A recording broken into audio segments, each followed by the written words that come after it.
I'm Melinda Emerson, SmallBizLady, and welcome to Small Biz Chat live from New York. I am so excited to be here. You know, every single week for the last 7 years, I have hosted Small Biz Chat live on Twitter every Wednesday night from 8 to 9 p.m. Eastern. But once a year during National Small Business Week, we take it to the live stream. So we're still on Twitter with you tonight, but we're also going to have the opportunity for you to see and hear my guests. So now, every single week, my co-host Diana Guerin, the irreverent sales girl, and myself interview just one guest in our 1 hour live on Twitter. However, tonight, because we're live from New York, we have 3 guests for you.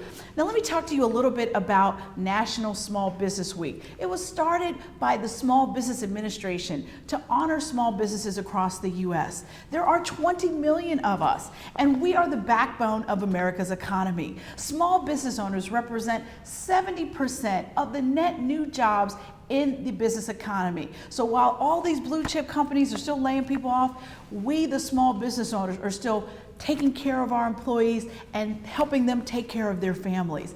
And that is to be celebrated, ladies and gentlemen. So I am so excited to be here with you tonight, live from New York for Small Biz Chat. Now listen, I still want to get all of my Twitter fans involved in this. So if you have a question for one of my guests, please tweet it out to us. And if we use your question live on the air tonight, you're going to have an opportunity to win one of my SmallBizLady Power Packs. And I got to tell you, my great sponsors have given me some stuff to put in my goodie bag too, so you don't want to miss out on that. So let me acknowledge our wonderful sponsors for tonight. We are being sponsored with Small Biz Chat Live tonight by Sam's Club. For the last 33 years, Sam's Club has made a commitment to small business. We all know that Sam's Club is famous for saving all of us some money on the things we need for our businesses. But now Sam's Club has partnered with industry experts to give us amazing discounts on the things we use in our business every day. So for example, if you are looking for a loan for your business, Sam's Club has partnered with SmartBiz and the SmartBiz loans folks to give you a discount on getting a loan. And that is something that access to capital is such a major issue. So check this out. They also have worked out a deal with First Data for your credit card processing and your point of purchase displays. So I don't know about you, but 1.29% for a credit card transaction is a pretty sweet deal. And that's what you can get if you're a Sam's Club member. And also, if you're interested in payroll or HR services, they have a great deal that they've worked out for members with ExecuPay. So these are just some of the great services that Sam's Club provides for small businesses. And if you want more information, you can go to samsclub.com/benefits to learn all about all of the great things that Sam's Club is doing besides saving you money in your small business. Now, our other great sponsor tonight is Insightly, which is a CRM app. And CRM stands for Customer Relationship Marketing. This is technology that is going to superpower your sales process in your business. And I don't want to steal Brent Leary's thunder, but he's going to talk to us specifically later on in the show about how you can take advantage of Insightly's free offer to get a free account. So I want you to try it out. I'm not telling you to buy anything. I'm telling you that this is a great service. I use it in my business, and they're getting behind this broadcast tonight so that we can make sure that you know about the things that you need in your small business. So with that, I'm so excited to be here with you all tonight for Small Biz Chat Live. Please don't forget to tweet out a question that you have. If we use it on air, you're going to have the opportunity. I've got 3 gifts to give away tonight, so do not hesitate. Do not wait too late. I want to make sure that you have the opportunity to participate. All you got to do is do what we do every week. You got to use our hashtag SmallBizChat, and that is how we're going to do it. Now, I would love to welcome my first guest, Sylvie di Giusto. Did I get it right, Sylvie? Close. just think of Italian spaghetti and give it another try. Sylvie di Giusto. diGiusto. diGiusto. Okay, like I got pesto, it. Like pesto, diGiusto. Yeah. Okay, wonderful. Well, I'm so excited that you're here with me tonight, and we're going to be talking about how to have that $1 million first impression. Exactly. So Sylvie, tell us, how do we do that? I mean, I'm a business person. I think I dress okay, but you're saying that that first impression has everything to do with the long-term relationship. Talk to me about that. Well, first of all, we have to discuss if you really want to make $1 million impression, if that's your goal, because there are people out there who don't want to make $1 million impression. For now, wait a minute. Wait a minute. So, who doesn't want to make $1 million impression, Sylvie? Politicians. Okay. Not because that would not be great for their voters, because they think, oh my God, they spent all our money on making $1 million impression. So it's always very important that you first define what's the first impression you want to make. It's the first exercise I do with my clients when they come to me. Usually they ask, so what do you think? What do you think? Tell me. And I said, I don't know, because you have to tell me first which imprint do you want to make on others. And then I can tell you, is it the right imprint for your profession, for your business, for your customers, and do you really make that imprint? And we know, or science knows, that when we meet each other, during the first 7 seconds, our brain makes 11 major decisions about each other, and we judge each other. Like it or not, we all do it. Well, tell me about those decisions that our brain makes in those 11 seconds. So, for example, we immediately decide if somebody is successful or not. We immediately decide if somebody is trustworthy or not. We immediately decide if somebody is knowledgeable or not, if somebody is reliable or not. We even think about religious background or political background. We make a lot of decisions. And I always explain that that decision that people make is actually not the challenge. The challenge is confirmation bias. Afterwards, we are looking for proof because we want to be right, right? We ignore everything else and we look for proof. So, for example, as a small business owner, if you go and meet your clients and they see something on you that they don't like, for example, something sloppy in your appearance, unfortunately, afterwards, confirmation bias will work against you, and they are going to find it in your speech, in your behavior, in your body language. They even find it in your products, in the services that you want to sell to them. Just because this is how our brain works, we want to be right, we are looking for proof, and we ignore everything else that goes against our first initial impression. Now, I know you have written a book called The Image of Leadership. Yes. Can you talk to us a little bit about some of the principles that you teach in your book? Well, very often when I work with a lot of leaders in organizations, from very small to very big organizations, and they ask me, what's the look of leadership? Is it a suit? No? Do I have to wear a specific brand, a designer? Is it a specific piece? And I said, nah, it's not that easy. If it would be that easy, I wouldn't make a lot of money with my business, right? They wouldn't need me.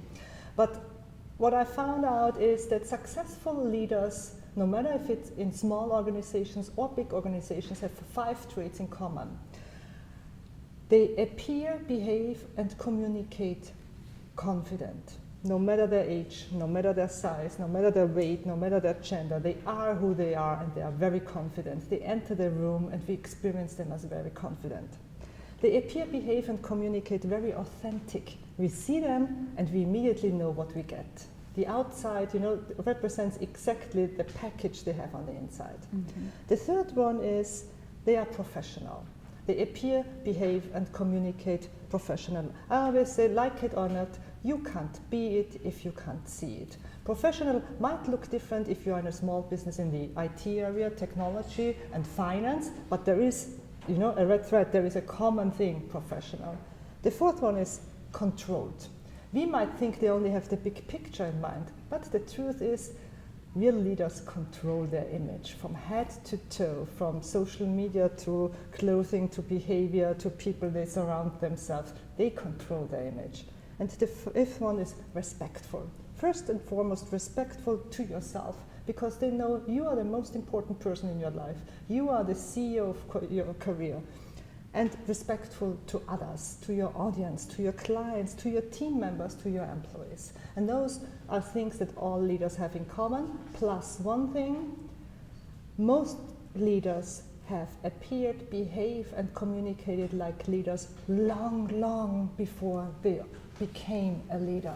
So the President of the United States, for example, it's not a person somebody chose 10 years ago and said, Barack, that might be presidential material, right? That decision has happened 20 years, 30 years ago, because the very they understand that if I want to become the CEO of a company, I start today looking, behaving, and communicating like the CEO of a company. Mike Bloomberg is another very famous example for that, how he behaved very early in his career as a small business owner, and look where he has come.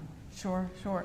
Now, let's talk a little bit about the difference between your visual brand and your business brand, because I've always thought that you're selling yourself like as much as you're selling your product or service, but I wanted to hear from you about how you feel about visual brand versus your business brand. They're very close and very different. What I understand as a business brand is something what I call a pull.